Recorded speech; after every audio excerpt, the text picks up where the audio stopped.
This man secretly cheated on his girlfriend and even moved in with his mistress. His girlfriend's name is Jae-young. Originally, she came from a happy and affluent family, but during college, she met Jung-woo, a man from a poor background. They fell in love at first sight and quickly progressed to discussing marriage. However, the disparity between their families was too great. Jae-young's mother, Hae-soo, vehemently opposed the marriage. What she found even more unacceptable was that Yeon-soo, her future mother-in-law, was a greedy person. Even before the two families were officially related, Yeon-soo began demanding an exorbitant dowry. After recognizing Yeon-soo's greed, Hae-soo firmly refused to let her daughter marry into such a family. However, Jae-young completely ignored her mother's words. No matter how her family pleaded, she refused to break up with Jung-woo. In an effort to make her mother approve of Jung-woo, she even secretly funded his overseas studies behind her family's back. What Jae-young never expected was that Jung-woo had secretly started dating someone else. Not only that, but they were living together. Even after Jung-woo returned to Korea, they kept in constant contact. But what Jung-woo didn't expect was that his girlfriend Miran, unable to bear the loneliness, chose to return to Korea, convinced that coming back would allow her to be with Jung-woo forever. Miran immediately contacted Jung-woo, hoping he would meet her at the airport. Miran was unaware her return had disrupted all of Jung-woo's plans. He was about to marry Jae-young. His reason for pursuing Jae-young was her family's wealth. Through Jae-young's introduction, Jung-woo quickly became a manager at her father's company. But Jung-woo's ambition extended far beyond that. He schemed to seize his father-in-law Dong-goo's fortune, but Jung-woo hadn't anticipated that Jae-young and Miran were close friends. Due to her family's financial struggles, Miran had long received support from Jae-young's mother, who even sent her abroad for her education. Having grown up together since childhood, their bond was exceptionally strong. Jae-young shared her upcoming wedding plans with Miran, hoping she would be her bridesmaid. Just as they were chatting, Jae-young suddenly received a call from her boyfriend. It turned out Jung-woo had invited Jae-young out specifically to propose. Moved by Jung-woo's romantic proposal, Jae-young excitedly told Miran about it. She asked Miran to meet her fiancé. Since Miran hadn't met Jung-woo yet, Miran rushed to the address Jae-young gave her. But when she arrived,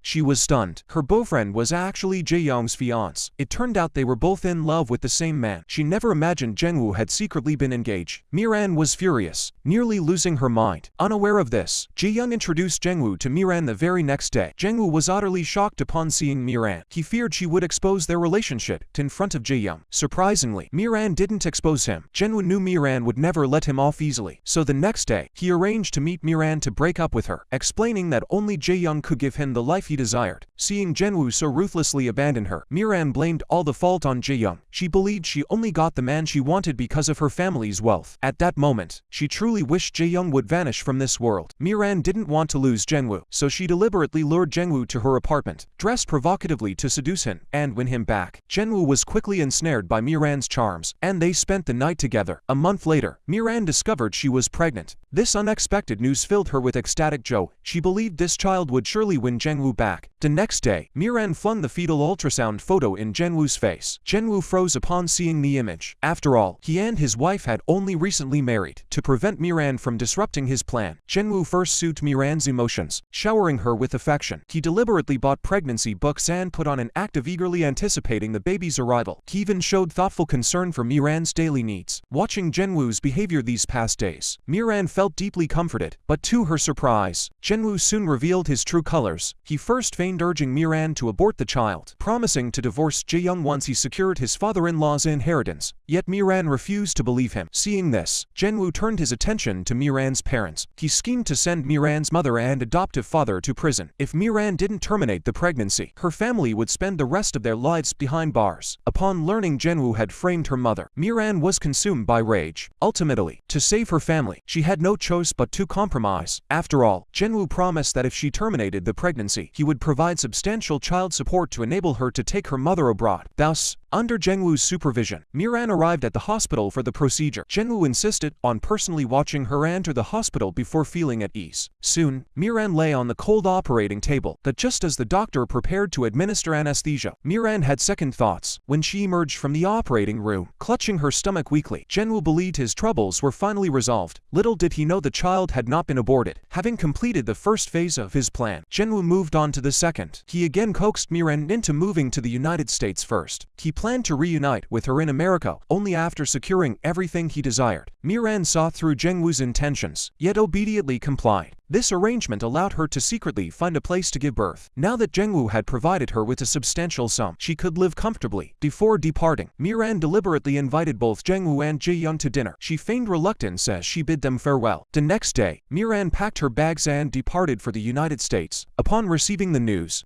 Jungwoo finally breathed a sigh of relief, but his joy was premature. After spending a few days in the U.S., Miran returned to South Korea. She intended to stay in Korea to give birth to the child. Thus, Miran rented a secluded apartment until after the baby was born, before she would reappear before Jungwoo. However, one day, Miran's mother, Ma-ji, encountered her pregnant daughter while visiting a friend. After Miran explained the situation, Ma-ji finally understood the circumstances. She accused her daughter of making a mistake by getting pregnant, but Miran couldn't care less about that now. She only wanted to use the child in her womb to win back Jungwoo's heart. She begged her mother not to interfere with her plan, but Miran never expected Ji-yeon to be pregnant too. When Ma-ji delivered this news, Miran completely broke down. She vowed to stop Jae-young from carrying this child to term, so she bribed her adoptive father, Yeon-ga, to have someone deliberately run into Jae-young's nanny. She then secretly swapped the pregnancy-sustaining medicine the nanny was holding, and had the nanny take home supplements laced with abortion drugs. Fortunately, Jae-young experienced pregnancy symptoms when she drank the supplements, and the baby narrowly escaped this crisis. Seeing the child hadn't been terminated, Miran ordered her adoptive father to keep tailing Jae-young, ready to strike at any moment. Unexpectedly, during the surveillance, Yeon-ga accidentally discovered Jae-young posting missing person flyers for her brother Kim Cheo. Yeon-ga then had a friend pose as a representative from the Missing Children's Association to lure Jae-young to a fake company. Jae-young, completely unsuspecting, hailed a taxi and rushed to the destination. But the moment she stepped into the elevator, Yeon-ga quickly placed a maintenance warning sign across the elevator doors. Jae-young soon realized the elevator was malfunctioning. Terrified, she screamed for help. Knowing Jae-young suffered from claustrophobia, Miran instructed her adoptive father to immediately turn off the elevator lights. Overwhelmed by fear, Jae-young kept pleading for rescue. It wasn't until 40 minutes later that she was finally freed. The extreme fright caused severe damage to Jae-young's unborn child. Terrified of elevators, she chose the stairs instead, but she fainted midway down the stairs. Jae-young lost the baby she was carrying due to this shock. She would never be able to become a mother again. This devastating reality plunged Jae-young into anguish. Upon learning his grandson was gone, Yeon-soo revealed his true colors and berated Jae-young. Meanwhile, Miran endured immense hardship to finally give birth to a daughter. Ma-ji urgently contacted Jungwoo and confessed everything, hoping he would take responsibility for the child. Jungwoo was furious upon realizing he'd been deceived, but for the child's sake, he held back his anger. He instructed Ma-ji to prioritize caring for the new mother, and promised to find a way to support the child. However, he insisted the baby must first spend time in a daycare center. Ma-ji didn't want her daughter burdened by the child later on, so she secretly took the baby out as Jungwoo requested, and personally handed it over to his assistant to be taken away. When Miran awoke and began searching frantically for the baby, Ma-ji lied, claiming the child had died from the umbilical cord being wrapped around its neck. Hearing this, Miran completely broke down. Originally, she had hoped this child would win Jungwoo back. Now, all her plans had come to nothing. Jungwoo believed he had lost his chance to be a father forever. He never imagined he would suddenly have a child, so he instructed Ma-ji to take their daughter abroad first. He vowed to find a way to bring the child home himself. Thus, persuaded by her mother, Miran agreed to live abroad. Jungwoo had his assistant give Miran and her daughter large sum of money beforehand, enough to sustain them overseas. Before departure, Miran silently swore she would return. Learning Miran had boarded the plane, Jungwoo finally felt at ease. Now his sole task was to devise a way for his wife to adopt his illegitimate daughter. Little did he know, just as Jungwoo began planning this, Jae-young accidentally spotted his long-lost younger brother in the newspaper. The red gloves feature in the article were the ones their mother had knitted for her and her brother years ago. The moment the siblings reunited, Jae-young was overcome with emotion. Kim Cheo was deeply moved upon learning he had family. At the same time, he resented his parents for abandoning him all those years ago. Jungwoo was furious upon learning his father-in-law had a son. Now that they'd found their son, their family's fortune would have nothing to do with him. When Kim Cheo became the heir, he would be left with nothing, so Jungwoo had to hurry and bring his daughter back first. He first had his mother deliberately mock Jae-young for being unable to conceive. That evening, Jungwoo deliberately persuaded Jae-young not to stay home and have excessive contact with his mother. The next day, under the pretense of taking her out for a change of scenery, he brought her to the shelter. He suggested that volunteering here might ease her longing for her child. After Jae-young agreed to her husband's plan, Jungwoo immediately found a woman to impersonate his daughter's mother. The woman deliberately encouraged the child to bond with Jae-young, while falsely claiming she was a single mother unable to care for the child. The very next day, the woman abandoned the child and vanished from the shelter. Seeing the adorable child, Jae-young felt deep sympathy. Unwilling to let the child be sent to an orphanage, she discussed it with her husband and decided to take the child in, naming her Lee-na. The moment Lee-na was brought home, the mother-daughter scheme finally succeeded. Time flew by, and 6 years passed. Throughout those 6 years, Jae-young treated Lee-na as her own child. Lee-na also allowed Jae-young to experience the joy of motherhood. After years of hard work, Jae-woo finally became vice president at his father-in-law's company. He was currently preparing for a new company project. This project required collaboration with internationally renowned designer Leah. Learning Leah was returning to the country today, he immediately dispatched someone to meet her at the airport. Jae-woo was unaware that the designer he sought to collaborate with was actually Miran. Miran had returned this time to reclaim what was rightfully hers. That evening, she dressed up elegantly. When Miran appeared before Jae-woo, he was utterly shocked. He then offered Miran generous terms, hoping she would enter into a long-term partnership with him. But Miran remained unmoved. As a top-tier designer, she had no financial need. She soon found an excuse to leave the restaurant. Miran's actions completely threw Jae-woo off bounds. The next day, unwilling to give up, Jae-woo invited Miran to a Western restaurant. This time, he offered triple the price to hire her. Yet Miran refused once again. Helpless, Jae-woo drowned his sorrows at a bar, even forgetting his daughter's birthday entirely. Only after drinking late into the night did he stagger home drunk. Desperate to keep Miran by his side, Jae-woo meticulously arranged a romantic room. Touched by his thoughtfulness, and immediately agreed to work at Jae-woo's company. Seizing the moment, Jae-woo presented Miran with a necklace. Just as he leaned in to kiss her, Miran pulled away. Resentful and troubled, Jae-woo was at a loss. Determined to win Miran back, the man who never cooked began experimenting with pasta recipes. Jae-young witnessed this and mistakenly thought her husband was researching recipes for her. Jae-woo shot Jae-young a fierce glare. The next day, Jae-woo cooked for Miran using his self-developed recipe. In an attempt to win her heart, Miran was thoroughly pleased. Her return to Korea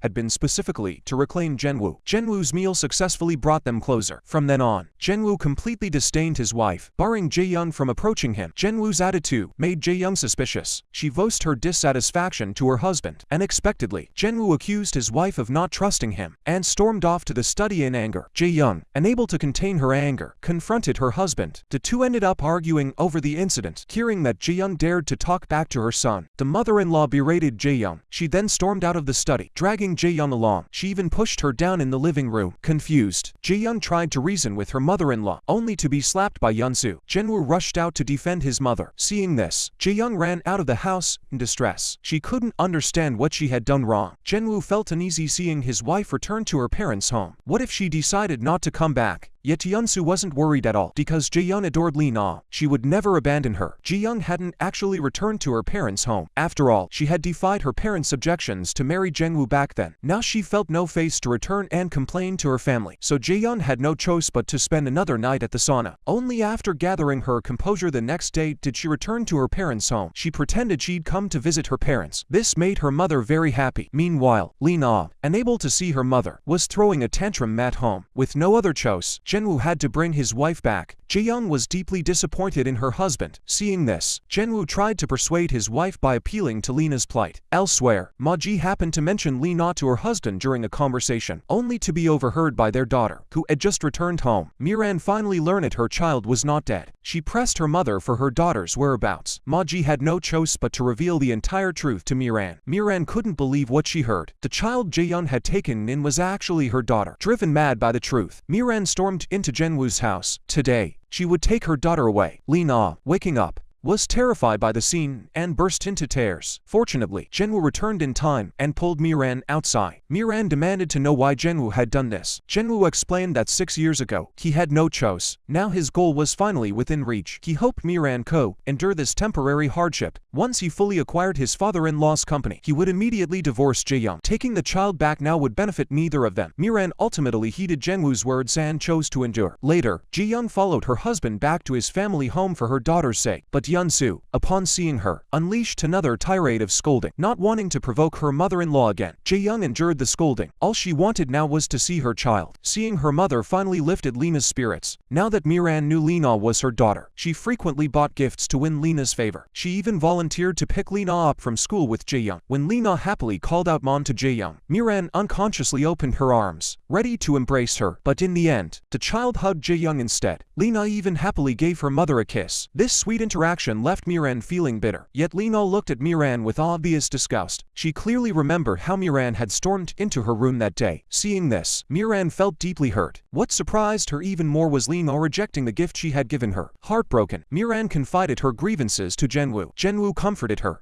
urging her not to dwell on it. Once they all lived together as a family, Lena would surely accept her. With Jinwoo's reassurance, Miran finally regained her composure. From then on, the two lived together like a married couple. Even when Jae-young called, Jinwoo would lie, claiming he was working late at the office. Because her husband rarely came home and often returned very late, Jae-young began to harbor suspicions. She suspected her husband was seeing someone else. Jinwoo knew it wasn't the time to strain his relationship with his wife, so he patiently explained that the company had many new projects lately, and that he had set his phone to silent when going out for business meetings. He then promised he would definitely come home earlier from now on. Seeing this, Jae-young believed Jinwoo. After this incident, Jinwoo made sure to go straight home after work. But once Jae-young was appeased, Miran started causing trouble again. After all, Jinwoo hadn't seen her for a whole week. That evening, she demanded Jinwoo come over for dinner, but in the end, she never saw him show up. Miran flew into a rage. She changed clothes, got drunk, and stormed over to Jae-young's place. The moment she arrived, she unleashed her fury on Jae-young, accusing her of monopolizing everything she desired, even yanking at Jae-young's clothes as she vented her rage. After this outburst, Miran clung to Lena, refusing to let go. Just then, Jinwoo returned from work and witnessed the scene. Fearing Miran might say something reckless, he and his wife quickly dragged Miran outside. The naive Jae-young even gave Miran's address to her husband, asking him to take her home. Lena found the phone on the ground and immediately handed it to her mother. When Jae-young was about to return the phone to Miran, she saw her husband and Miran hugging and kissing. Jae-young couldn't believe her eyes. She immediately began checking Miran's phone. To her shock, it was filled with messages between her husband and Miran. Determined to uncover the truth about their relationship, Jae-young, her heart pounding with dread, went to Miran's apartment. The moment she opened the door, her husband's leather shoes were already placed at the entrance. Just then, she heard a familiar voice. Both were addressing each other as husband and wife. The sight of them entangled together tore at Jae-young's heart. She never imagined her husband and her friend would betray her simultaneously. Deep down, Jae-young could accept her husband's change of heart, but she couldn't bear that the woman who had come between them was her own friend.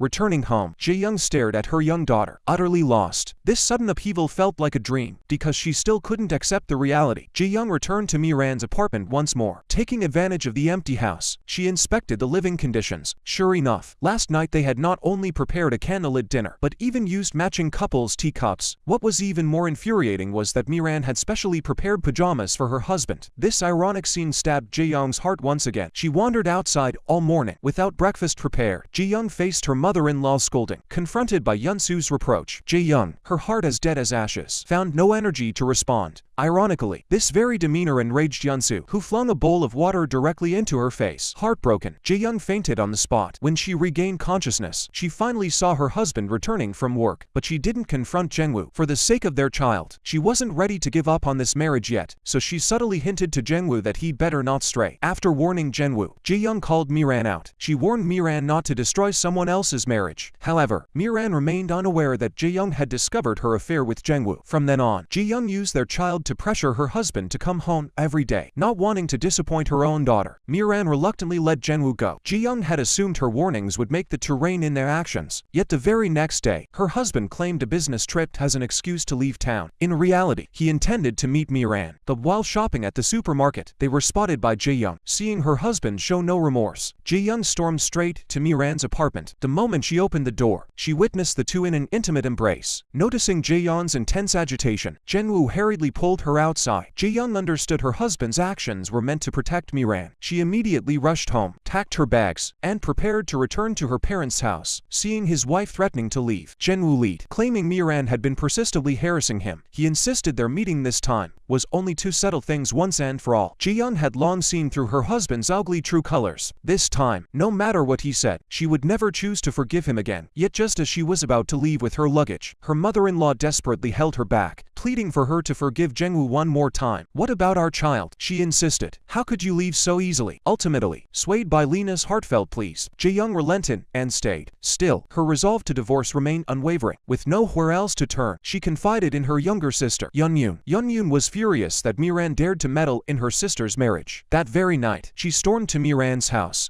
She grabbed Miran by the hair, determined to teach her a lesson. Meanwhile, the betrayed Jae-young was constantly waking out from nightmares. She was acting like a mad woman, raging around the house. Now, just seeing Jungwoo made her feel sick. Jae-young lived each day in agony worse than death. Finally, she resolved to exact revenge on both her husband and Miran. The very next day, Jae-young exposed Miran's scandal publicly. In an instant, news of Miran and Jungwoo's affair spread throughout the entire company. This caused colleagues in the office to feel intense disgust whenever they saw Miran. Miran remained unaware of what had transpired until she received a call from her publishing company terminating her contract. Only then did she realize Jae-young had exposed her affair with Jungwoo. As the online posts continued to gain traction, Jungwoo was momentarily at a loss for how to handle the situation. This scandal directly caused the company to lose several major contracts. Even clients who were about to sign agreements now demanded to cancel. For Miran, once her reputation was destroyed, her life would be back to square one. So Miran wept to her mother, insisting she and Jungwoo truly loved each other and should have been together. Yet punishment swiftly followed. Jae-young's mother only learned of her daughter's suffering after seeing the news. Hae-soo resolved to avenge her child. She stormed into Miran's home with bodyguards, slapped Miran across the face. She then ordered her bodyguards to completely demolish Miran's home. No matter how Miran tried to stop them, it was futile. Hae-soo harshly berated Miran before storming off in fury. Emotionally shattered, Miran wept uncontrollably. Seeing Miran suffer such injustice, Jungwoo, consumed by rage, resolved to accelerate his plan. He deliberately had his assistant deceive his brother-in-law into buying land, claiming the location was ideal for investment. But Kim Cho knew nothing about investing. He was quickly tricked by his brother-in-law into signing the contract. After securing the investment, Jungwoo immediately had his assistant transfer the assets. The debt was now solely Kim Kyo's responsibility. He then instructed his assistant to spread rumors that Kim Cho had embezzled company funds. Now his father-in-law's company was an empty shell and would soon be directly in debt. So the next day, Jungwoo handed Kim Cho his resignation.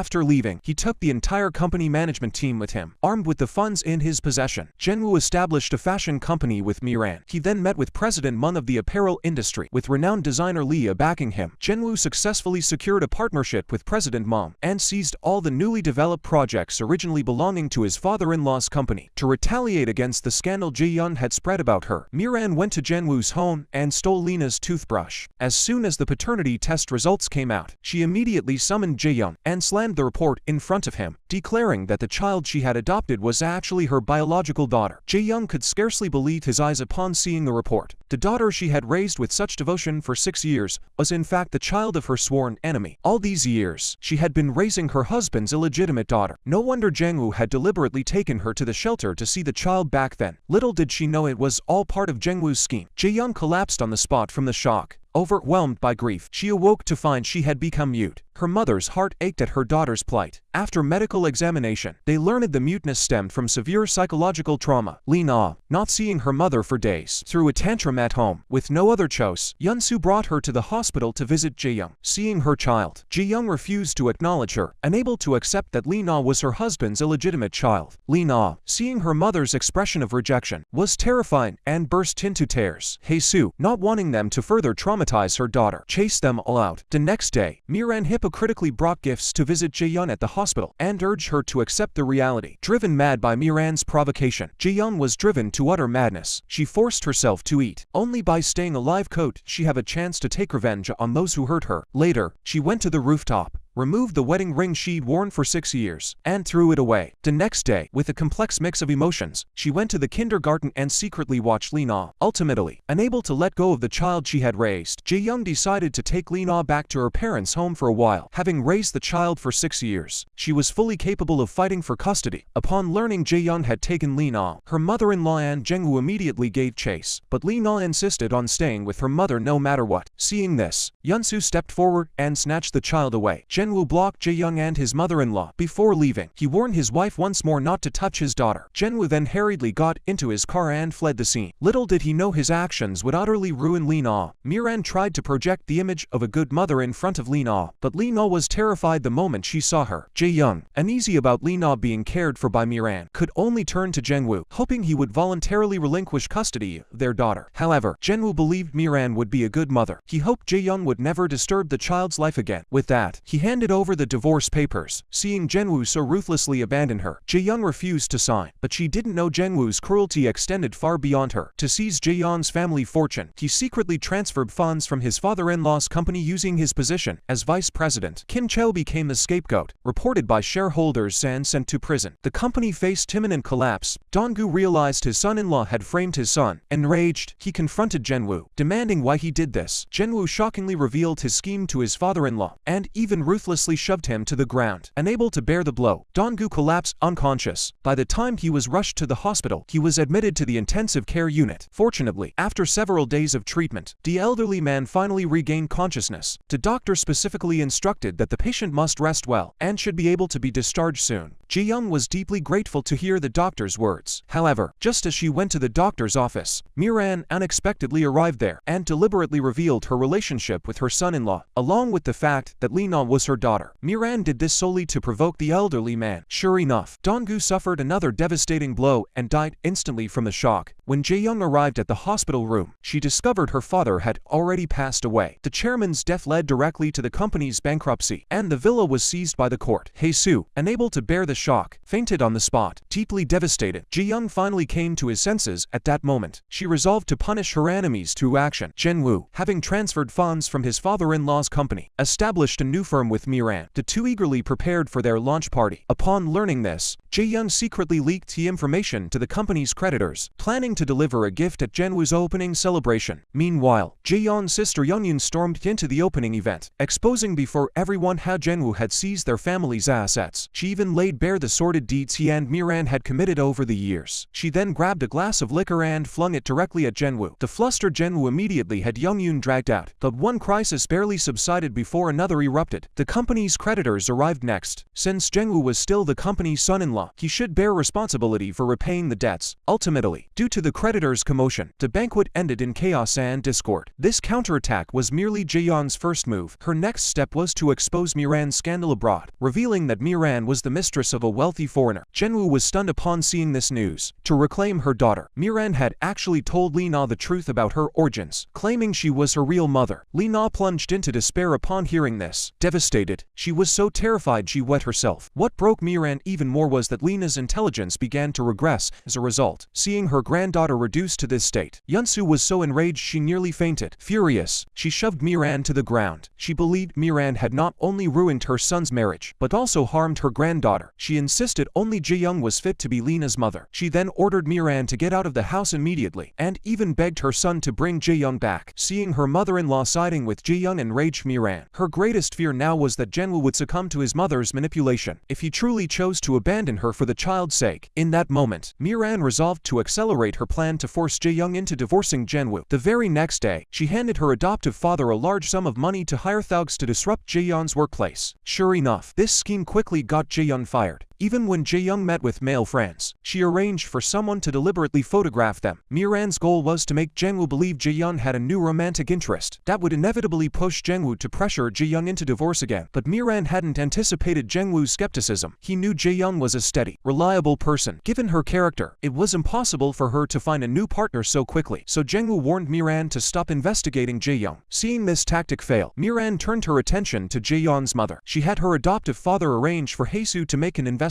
The naive Hae-soo, unaware of the scheme, ultimately poured all her savings into it, just as she eagerly anticipated a threefold return on her investment. The very next day, the financial company she invested in vanished overnight. Half her money had been borrowed at exorbitant interest rates. This sudden blow plunged Hae-soo into deep despair. She had no idea how to face her two daughters. Miran then set her sights on Jae-young's younger sister. Knowing Yeon-yoon was desperately searching for work, she submitted resumes everywhere on her behalf. And witting Yeon-yoon was rejected at every interview. Miran then appeared before her, adopting a haughty demeanor to mock Yeon-yoon. After successfully provoking Yeon-yoon's anger, she waited for her to lash out. Sure enough, Yeon-yoon ultimately fell into her trap. The moment she pushed Miran had been captured on video by Miran's adoptive father. Miran then feigned injury, sitting on the ground and claiming her hand was broken. Yeon-yoon was arrested at the police station on charges of intentional assault. Miran promptly presented a fabricated medical report to Jae-young, demanding she sign divorce papers with Jin-woo immediately. Otherwise, her sister would face imprisonment. Jae-young realized Miran had orchestrated this trap for her sister. To save her sister quickly, Jae-young had no choice but to compromise and sign the divorce papers. This decision meant meant permanently relinquishing custody of her daughter. Considering his wife's role in raising Lee Na, Jae-woo agreed to let Jae-young see their daughter twice a month. Watching his wife walk away, Jae-woo felt a pang of guilt. Jae-bum, being Jae-young's close friend, rushed to congratulate her upon learning of the divorce, urging her to pick herself up. Soon after, Jae-young discovered Miran was hosting a celebrity fashion show. She immediately had her friends lead a group of women to storm the venue and cause a scene, shouting that Miran was shameless and had been kept as a mistress by an Arab man abroad. It turned out Miran's rise to fame as a designer was entirely due to the support and cultivation of her first husband abroad. The women then began violently pelting Miran with eggs. Jae-woo witnessed the scene and immediately ordered security to eject them. Jae-bum, who had long disliked both women, stepped in to stop the security guards. He refused to allow them to be taken to the police station. It turned out Jae-bum was President Moon's nephew and also a company director. No one dared disobey his orders. But Jae-young's revenge didn't stop there. After his divorce, Jae-woo couldn't wait to take wedding photos with Miran. While Miran went to change, Jae-young sneaked in and destroyed their wedding attire with scissors. Miran was furious seeing her beloved gown ruined. What shocked her even more was that Jae-young had mailed photos of her with the Arab tycoon to her mother-in-law. Upon learning the truth, Yeon-soo pulled Miran into a room, demanding to know about the photos. Miran explained it was all in the past and Jae-woo already knew, but Yeon-soo refused to believe her and demanded she divorce Jae-woo immediately. Miran tried to call her husband for help, only to be beaten by her mother-in-law again. Yeon-soo then threw Miran's luggage out. Miran didn't want to worsen her relationship with her mother-in-law just yet. Though she never cooked, she prepared a table full of food to appease her mother-in-law, only to be met with another scolding. Meanwhile, Lee Na locked herself in her room daily, refusing to see Miran. Only when Miran was absent would the two hiding in their rooms emerge for meals. Unable to drive his daughter-in-law out of the house, Yeon-soo resolved to treat Miran like a servant. Early one morning, she demanded Miran prepare an elaborate breakfast for the entire family. Miran, who never cooked, was at a loss, but to avoid angering her mother-in-law, Miran could only agree outwardly for the moment. As soon as her mother-in-law left, she rushed to the store to buy ready-made food. Seeing this, Yeon-soo was furious. That day, Jae-woo happened to see Jae-bum accompanying Jae-young. He was deeply displeased. Jae-woo felt his ex-wife was betraying him. He resolved to teach Jae-young a lesson. Since the day Jae-young was scheduled to meet his daughter was approaching, he instructed Miran to take the child out for the day, find an excuse to prevent Jae-young from seeing the child. Miran was delighted to hear this. After all, she didn't want Lee Na to have too much contact with Jae-young either. Unaware of the scheme, Jae-young didn't show up for the child. She immediately called to inquire about the situation. Miran lied, claiming the child wanted to go to the amusement park. This time, there was no way for Lee Na to meet her. Jae-young realized Jae-woo was trying to revoke her visitation rights. Furious, she stormed into Jae-woo's office demanding an explanation. Jae-woo mocked her for finding a new lover so soon after the divorce, declaring she was unfit to be the child's mother. Jae-young felt helpless witnessing Jae-woo's selfishness, as she had always regarded Jae-bum as just a regular friend. Even though Jae-bum had once confessed his feelings to her, Jae-young now had no room for romance beyond seeking revenge. Understanding her situation, Jae-bum had always supported her quietly from behind the scenes, even helping her investigate her father's death. Dong-goo's secretary, finally overcome by guilt, revealed that the chairman had collapsed after meeting Jae-woo. Moreover, the chairman had already discovered Jae-woo's embezzlement of his assets at that time. However, all the evidence gathered during the search was destroyed by Jae-woo. Jae-young now bitterly blamed herself for her father's death. Jae-bum suddenly recalled the night Dong-gu passed away. He had seen Miran rushing out of the hospital room in a panic. Perhaps she was deeply connected to the chairman's death. The next day, the two decided to investigate the hospital surveillance footage. While Jae-bum and Jae-young were talking, Miran overheard them outside the door. Fearing her secret that she had caused the chairman's death would be exposed, Miran panicked. To prevent Jae-young from seeing the surveillance footage of her crime, she decided to rush to the hospital first and destroy the evidence. By the time Miran arrived at the hospital, she was already too late. Jae-young was already seated in the surveillance room, reviewing footage of her escape.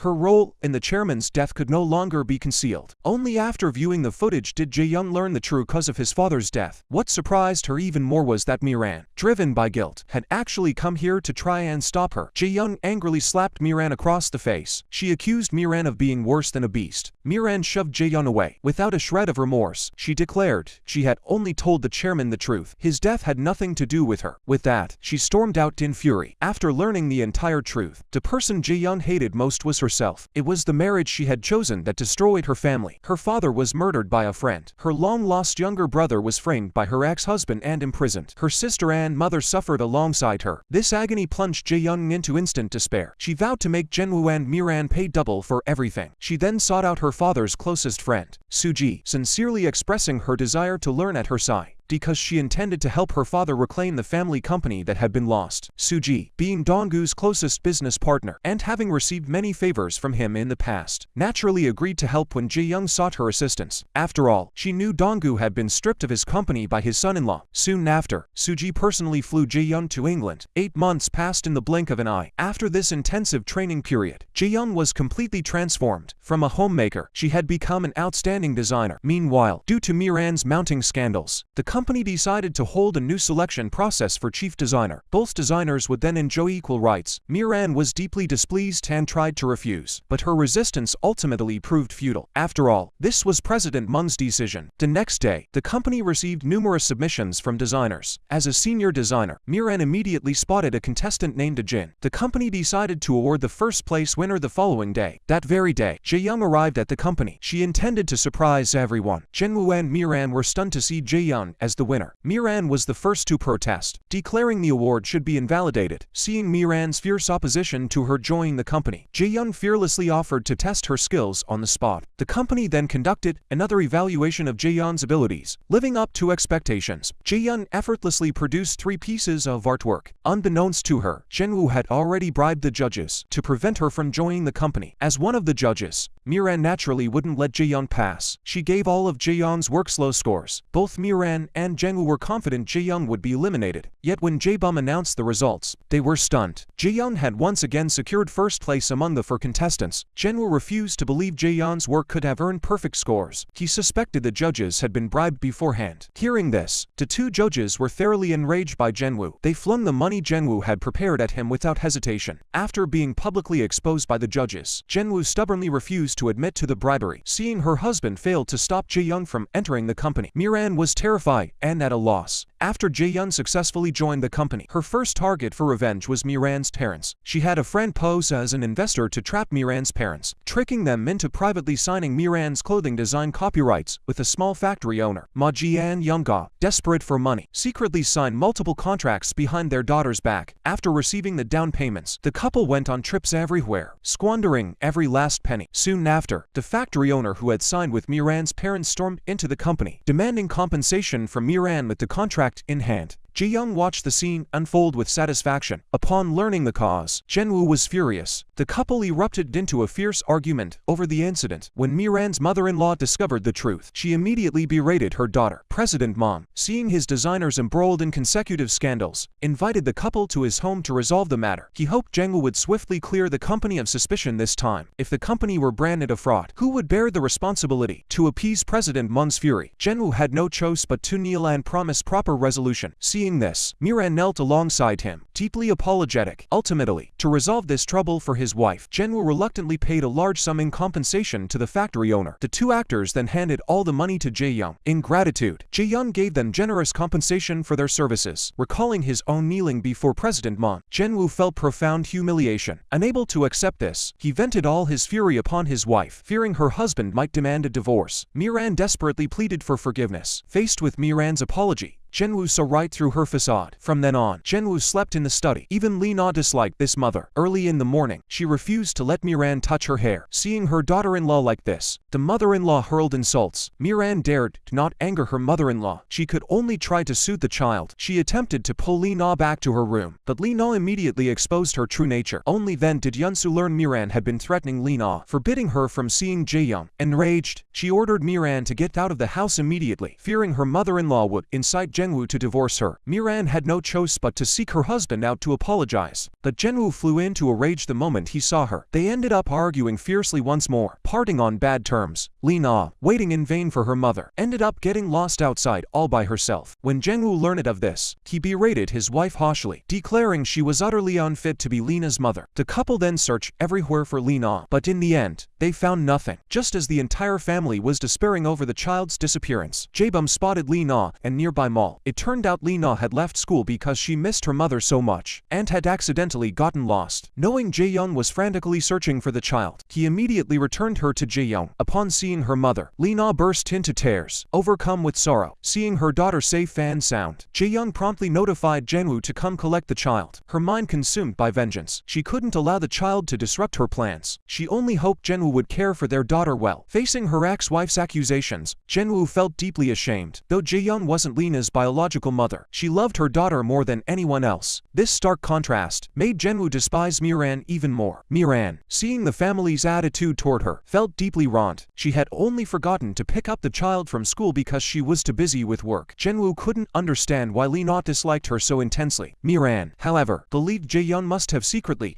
eaten Lee Na away. Seeing his wife show no hint of remorse, Jinwoo warned her that if she mistreated Lee Na again, he wouldn't let her off the hook. The next day, Miran confronted Jae-young, convinced she had deliberately taken Lee Na. Jae-young refuses to explain, merely instructs her to treat Lee Na well before walking away. Meanwhile, Suji, eager to expedite Jae-young's revenge, urges him to approach President Mom. At the gallery, Jae-young articulates his insights on the paintings aloud, then seizes the opportunity to purchase a piece admired by President Mom. Upon learning his desired painting was purchased by Jae-young, President Mom actively struck up a conversation with her. He even offered triple the price to acquire the painting from her. However, Jae-young refused. Intrigued by this woman of such strong character, President Moon took notice. Since they exchanged contact information before parting, they became friends. They frequently discussed the paintings in each other's collections. President Moon was unaware that Jae-young was the girl his nephew Jae-bum was pursuing. After Jae-young returned to Korea, Jae-bum confessed his feelings to her several times. He even bought a meaningful necklace for Jae-young. But hatred now consumed Jae-young's eyes. She didn't want Jae-bum to waste his time on her. To reclaim the company, her target now was Jae-bum's uncle, President Mom. So when faced with Jae-bum's confession, Jae-young decisively rejected him. After all, she didn't want to hurt a man who had been so good to her. Meanwhile, Miran's life at her in-laws' home was also difficult, resulting in her consistently failing to produce perfect work. Seeing her limited abilities, Jae-bum decided to hold a competition. The winner would design the winter flagship collection. This marked the first direct confrontation between Jae-young and Miran. Jae-young was confident of victory. Miran, however, was so weighed down by troubles that she lacked inspiration. In the end, she resorted to underhanded tactics to win. While Jae-young was away, she secretly photographed all of her designs. Then she copied them verbatim. Miran even fantasized about using this contest to drive Jae-young out of the company. The next day, as the company's chief designer, Miran was the first to present her work. When Jae-young saw the designs on the screen, she was stunned. After Miran's detailed explanation, the shareholders were all satisfied with her creations. Jae-young immediately confronted Miran. Were these designs truly hers? Miran calmly stated these were her graduation works from 4 years prior. If doubtful, she could call her professor to verify. Jae-young watched Miran spew lies, but didn't expose her on the spot. Unexpectedly, Miran publicly insulted her work as trash. Jae-young resolved to expose Miran's true colors. Before her presentation, she played a pre-prepared DVD. The video showed these models wearing clothes from an early collection by a designer named Jack. They bore an uncanny resemblance to Miran's released designs. Jae-young demanded a reasonable explanation from Miran. Miran hadn't anticipated falling into Jae-young's trap, but to cover up the plagiarism scandal, she still tried to wriggle out of it by claiming it was just a coincidence. Yet no matter how she tried to justify it, everyone had already concluded she was guilty of plagiarism. Jae-young promptly released his new designs. At that moment, the outcome was crystal clear. Thus, Miran not only lost the competition, but also earned the stigma of being a thief. Jinwoo's relationship with Miran had already been strained during this period. Seeing her embarrass him at the company now only fueled his fury. This incident sparked another heated argument between the couple in the office. Miran's plagiarism also infuriated President Mom. Under normal company procedures, she would have been fired on the spot. Only because Jinwoo was a shareholder did he refrain from taking action. Jae-bum urged Miran not to repeat the same mistake. Having suffered repeated humiliation at the company, Miran vented her pent-up anger on Jae-young. Jae-young, witnessing this, directly exposed her plagiarism. Enraged, Miran vowed to drive Jae-young out of the company. Unbeknownst to her, Jae-young had already ingratiated himself with President Moon. Jae-young visited President Moon bearing the painting he desired. President Moon was delighted to receive the artwork he wanted. He then took Jae-young to view a newly acquired masterpiece in his collection. Jae-young offered a flawless critique, showcasing his talent. President Moon's regard for Jae-young deepened significantly. After securing President Moon's support, Jae-young shared the good news with Suji. She was confident President Moon would soon be under her control. Meanwhile, Jae-young's progress at the company was smooth. Her designs were selected as the official styles for the company's winter collection. Unable to accept her work being rejected by the company, Miran resolved to stop it. She sneaked into the studio and swapped out Jae-young's sketches. Sure enough, the next day Jae-young discovered the problem. The clothes she designed didn't match the finished samples at all. Jae-bum realized someone had deliberately tampered with the designs. Though Jae-young suspected someone, she lacked proof. Miran seized the moment to mock Jae-young. Left with no choice, Jae-young turned to Suji for help. With Suji's assistance, Jae-young successfully resolved the dilemma. Early the next morning, Jae-young arrived at the company with the finished sample garments. Everyone was surprised to see these samples. Miran couldn't bear her her scheme failing again. Furious, she decided to teach Jae-young a lesson. Knowing Jae-young would be working late alone tonight, to avoid suspicion, she deliberately left work first. Later, when no one was around, she sneaked back into the company. When she saw Jae-young enter the warehouse alone, she immediately locked the door. She even turned off the lights inside. Suddenly plunged into darkness. Jae-young immediately wanted to leave, but the door was now locked. He called out repeatedly, but no one answered. Jae-young grew increasingly anxious in the pitch-black environment. Jae-bum, worried about Jae-young being alone at the company, returned. Finding Jae-young gone, he sensed something was terribly wrong. He frantically searched the entire company for her. His search yielded nothing, until he spotted an earring near a warehouse door. Only then did Jae-bum suspect Jae-young might be in the warehouse's sample room. He pounded on the door, but there was no response. Just as he was about to leave, he heard faint cries for help. Jae-bum grabbed a fire extinguisher and smashed open the warehouse door. The moment he burst inside, he found Jae-young unconscious. Jae-bum rushed her straight to the hospital. Fortunately, after a night's rest, Jae-young finally recovered. Jae-bum brought the earring he had found. The moment Jae-young saw it, suspicion immediately fell on someone. She recalled seeing Miran wearing that exact style the previous day. Jae-young was certain Miran was the one who locked her in the warehouse. She asked Jae-bum to pretend he knew nothing about it for now, to avoid alerting Miran. The next day, Jae-bum deliberately went to the company to investigate the truth behind Jae-young being locked in the warehouse. He wanted to see what time everyone left the company, since there were no surveillance cameras in the warehouse at the time.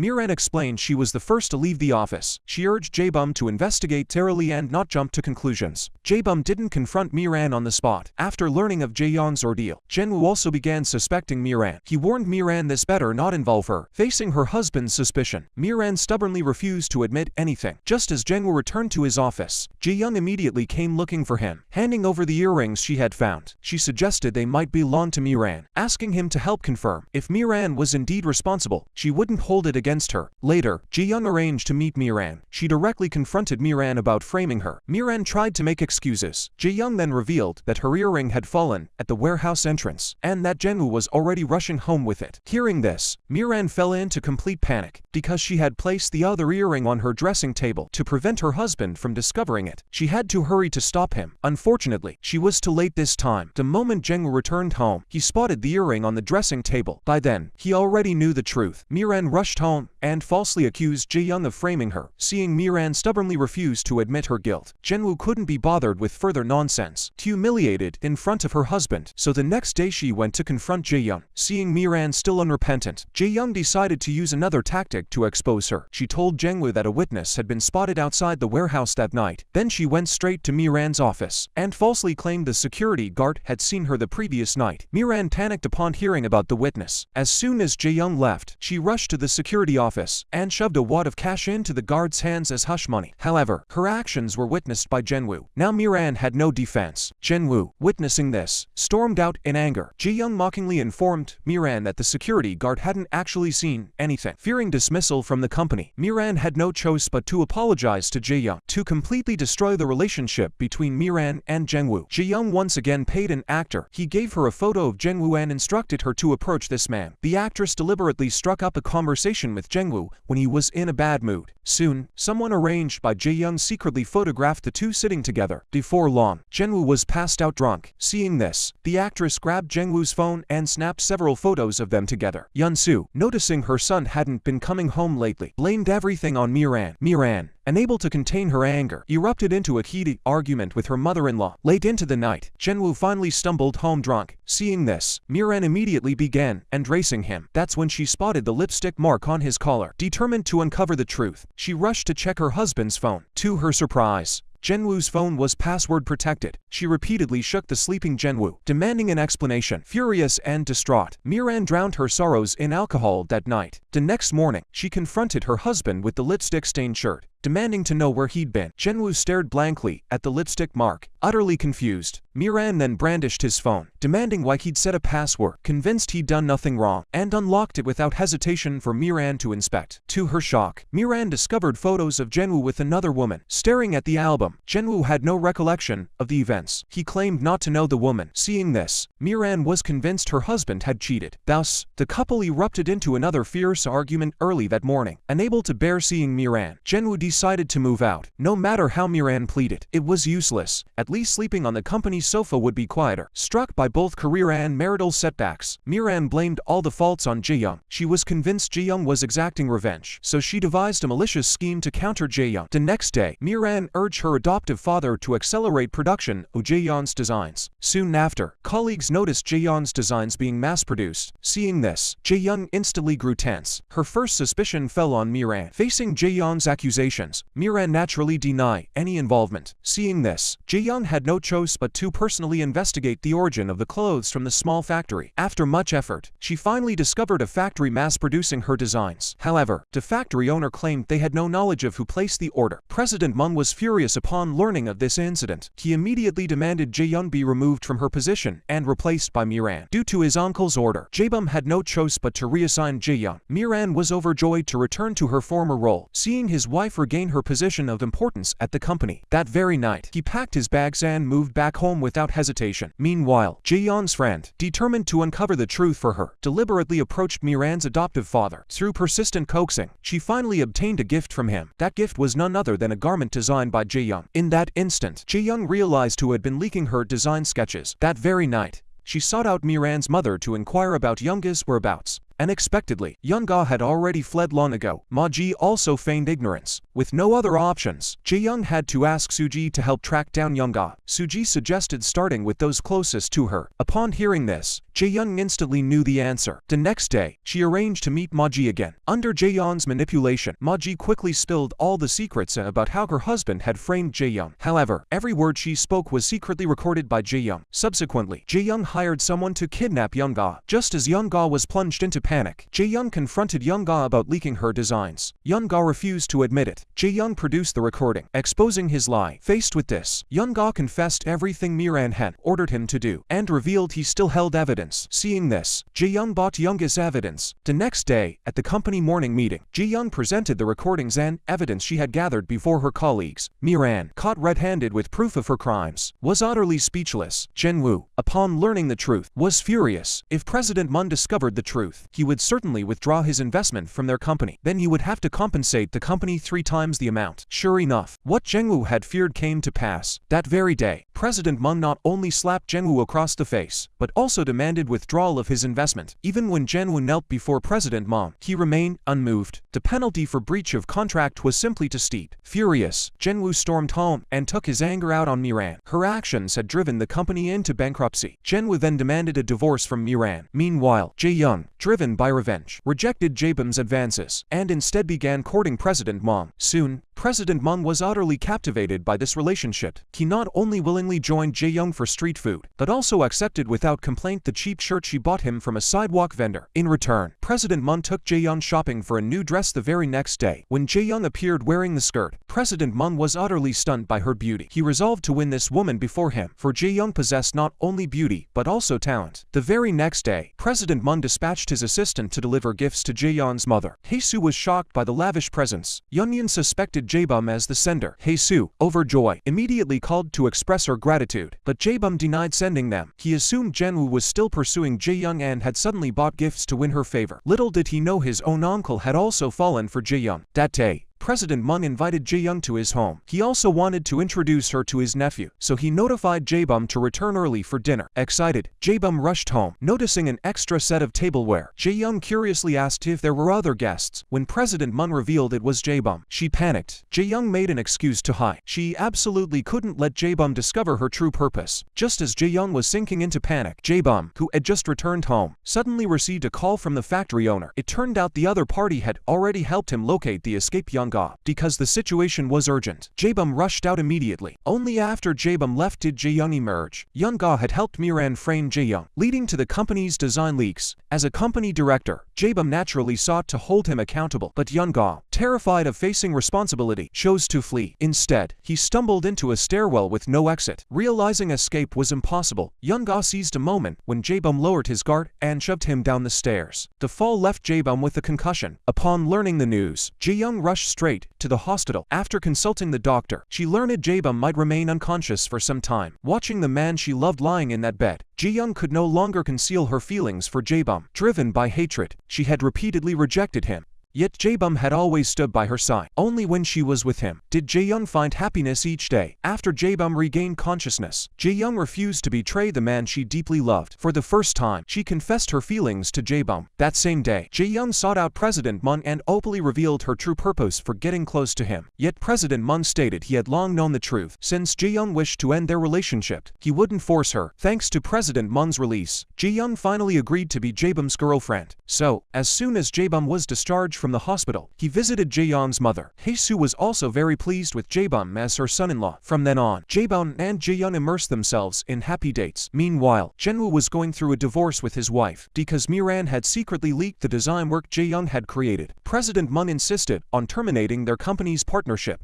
Unable to afford triple the penalty for breach of contract, Jae-woo not only demanded divorce from Miran, but also insisted she apologize to Jae-young. This might offer a chance for reconciliation. To save her marriage, Miran had no choice but to comply. She begged Jae-young to overlook her actions. Yet how could Jae-young possibly forgive her? Seeing this, Miran resorted to using Lena to persuade Jae-young. Hearing this, Jae-young's heart softened once more. Recently, she had been living happily with Jae-bum, even reaching the stage of discussing marriage. She didn't want to lose herself to revenge like Miran had. But Jae-young didn't know that her soft-heartedness had ultimately led to the death of her younger brother, Kim Cheo. Miran gloated over getting the answer she wanted. Little did she expect Jae-young would fall for her scheme once more. That day, Jae-young accidentally discovered his brother's disappearance years ago was connected to Miran. It was she who, seeking revenge against Kim Cheo, deliberately abandoned him by the roadside. This ultimately led to Kim Cheo getting lost and vanishing without a trace. It took 20 years before Kim Cheo was finally found. Jae-young immediately confronted Miran, demanding why she had done this. Yet Miran stubbornly refused to admit it. She then walked away without a shred of remorse. Just then, Jae-young received a sudden notification of her brother's death in prison. By the time she rushed to the hospital, Kim Cheo had already become a corpse. The doctor informed her the cause of death was cardiac arrest due to excessive exertion. The family couldn't accept Kim Cheo's sudden passing. Overnight, they plunged into grief and despair. Jae-young eventually fainted from overwhelming sorrow. Jae-woo, upon hearing the news, wore an expression of utter disbelief. Their panicked demeanor made it clear Kim Cheo's death was connected to them. After burying her brother, Jae-young finally opened the documents Soo-ji had given her. Before leaving the country, Soo-ji had entrusted Jae-young with a mysterious file containing the truth behind her company's sudden collapse. At the time, Jae-young was deeply in love with Jae-bum. She had intended to let go of all hatred and spend her life with him, but her brother's death reignited her resolve for vengeance. So when Jae-young opened that file, it clearly documented how Jae-woo had stripped her family of their assets. A man named Paul emerged as the pivotal figure behind the company's collapse. What Jae-young never anticipated was that Miran had already stolen the recordings and passbook from her possession. She vowed to make Miran pay. The next day, she dressed up and went to President Moon's house, hoping he would give her all the information about a man named Paul. In exchange, President Moon wanted Jae-young to become his partner. If she agreed, he would help her seek revenge. Jae-young accepted without hesitation. President Moon then happily shared the news with his son and nephew, announcing he would introduce his fiancée to them. Jae-bum was genuinely pleased for his uncle. The next day, he and his cousin Seo-jin bought gifts to present to their future aunt. However, upon seeing Jae-young, he was utterly shocked. Ultimately, Jae-young's harsh words led to their breakup. Jae-young knew clearly she was unworthy of love. Unable to accept this reality, Jae-bum drowned his sorrows at a bar. Filled with resentment, he rushed to tell his uncle about his relationship with Jae-young. President Moon listened with utter disbelief. To understand Jae-young's true feelings, President Moon urged Jae-young to make a genuine choice. Jae-young held no regrets for her decision. She refused Jae-bum once more in front of President Moon, for her hatred outweighed her own happiness. That same day, Jae-young brought President Moon to meet her mother, intending to announce her upcoming engagement. Seeing her daughter bring home an older man, how could Hae-soo possibly approve this marriage? She showed President Moon no respect whatsoever and retreated into her room. Yet despite Hae-soo's fierce opposition, it ultimately failed to sway her daughter's resolve. To better facilitate Jae-young's revenge, President Moon transferred Jae-bum to another company. Jae-bum had no choice but to comply. Upon learning this, Jae-woo excitedly shared the news with his wife. Jae-bum's departure felt like removing a thorn in their side. Knowing President Moon's engagement was set for the next day, Jae-woo reminded his wife that evening to prepare a gift for for the future chairman's wife. Seeing her husband think so thoroughly, Miran felt deeply grateful. Little did they know their nightmare was about to begin. The next day, Jenwoo and his wife arrived at President Moon's engagement ceremony. When Jae-young appeared arm in arm with President Moon, Jenwoo and Miran froze in shock. Emotionally overwhelmed, Miran tried to rush forward to stop it. Sudden abdominal pain forced her to leave the scene. Jae-bum raced to stop the wedding, but by the time he arrived, Jae-young had already slipped on the wedding ring. With events having reached this point, Jae-bum had no choice but to give up entirely. Back home, Jenwoo and Miran were overcome with panic. They knew Jae-young had done this purely to exact revenge on them. Jenwoo could only urge his wife not to worry excessively for now. Tomorrow, the company's new division head would report for duty. For now, they should focus on winning him over. Little did they know the new division head they were preparing to welcome was none other than Jae-young. Seeing Jae-young, the couple panicked. Soon after, Jae-young sought out Miran to begin his revenge. After becoming division head, Jae-young quickly uncovered the shady dealings Jenwoo and Miran had been conducting at the company. It turned out they had been falsifying the company's performance figures. At this moment, the couple's downfall seemed inevitable. To prevent President Moon from terminating their company's partnership,